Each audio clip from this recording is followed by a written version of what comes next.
Now that we have created a basic model, we want to turn our attention to extending the usefulness of our model. And one way to do this is by adding attributes to entities after they are created. We talked last time about adding an attribute to an entity such as its arrival time. I'm now taking the model that we did last time and we are extending it in the following way. I want to set up 2 lines instead of 1, or 2 workers in my little operation here instead of 1. And for example, I may want males to go one way and females the other way, or children one way and adults the other way, or what have you. And to do that, I'm going to use 3 blocks, again from the same item library we looked at before. The first block is the set block. What this block, or little subroutine, does is it adds attributes to entities as they pass through the block. This block takes no time. It has no impact on cycle time or throughput or what have you. Just within the simulated environment, it adds attributes to an item. And so what I'm going to do here is we're going to create a new attribute, a new value attribute, and I'm going to give it a name, let's say gender. Now what I want to do is I want to assign gender values to the customers that go through here in a random fashion. And in order to do that, I need to add a random number generator to my simulation. And this is sort of the essence of what discrete event simulation does, so I want to talk a little bit about it. The way to go about doing that is we're going to go to a different library now. We're going to open a new library, and we're going to open the value library. The functions within the value library do things involving values. They can do simple math, they can create random numbers, they can draw statistics, they can report results. It's all about values either that you want to get out of your simulation or numerical values that you want to add in. What we're going to do here is add a simple numerical value, and I'm going to use the most commonly used subroutine, most commonly used block in this library, which I think is this random number generator. The random number generator, in this case, I'm going to use it to determine the gender of the party going through this other block randomly. And again, the random number generator can generate random numbers from the same set of distributions that we saw before. But I want to highlight a particular distribution known as the empirical table. An empirical table is exactly what it sounds like. Let's say I have 5 different types of customers coming into my system. I notice there are 10 of type 1, 25 of type 2, 38 of type 3, and so on. I can simply specify that discrete distribution in the form of a table, and so I can use the actual data to seed my simulation rather than trying to generate numbers in some ad hoc sort of way. So in this case, we're going to keep this very simple. I only need 2 rows in this table. And in particular, let's say we'll have males and females, so males will be 0 with a probability say 45%. Females take on a value of 1 with a probability of 55%, because more females go to healthcare providers than males do typically. And so what this random number generator now is going to do is it's going to feed a value of 0 or 1 to this set block, and based on that value, that value is going to be assigned to an attribute gender for entities that go through here. I'm then going to take these customers, and now I want to split them into 2 lines.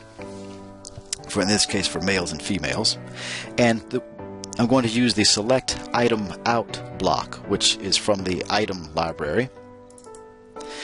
And actually let's connect the dots before we do that, so we know where the items are going to go. So we're going to have the folks through the top branch go this way, folks to the bottom branch go that way.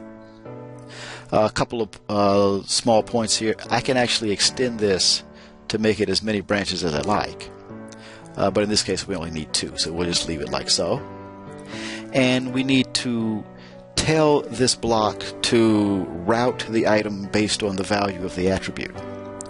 So under options in this block, instead of sending them out randomly, which is the default, we're going to send them out based on some property. where the property is that attribute that we created called gender. So if the value is 0, you're going to select output 0.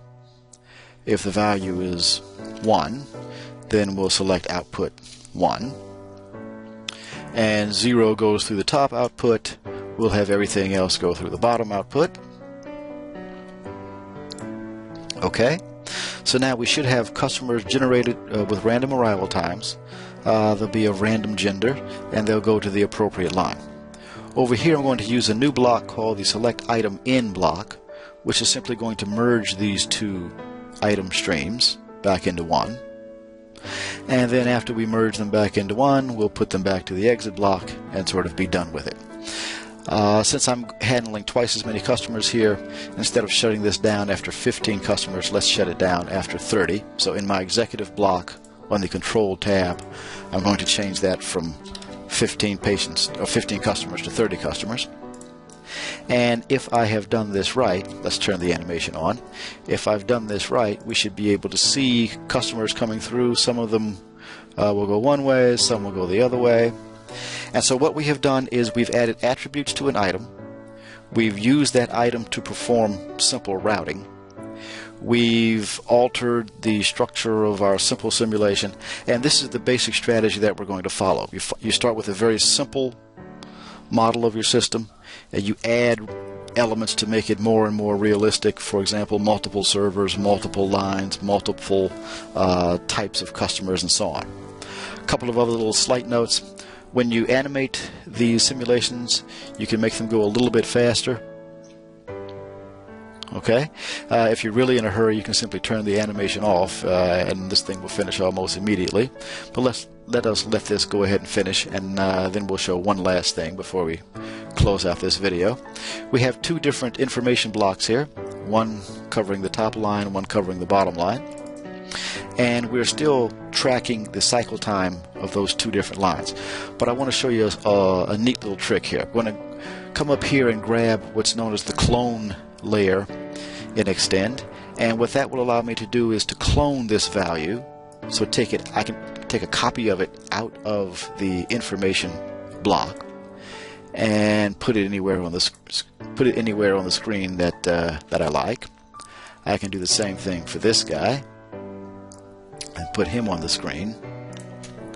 And so now I can sort of see results in real time as these jobs go through my system. So we'll just sort of run it one more time so you can see what's happening here. So I can report results, or I can see results as the simulation is running, which is a very useful feature for getting people to understand what your simulation is doing.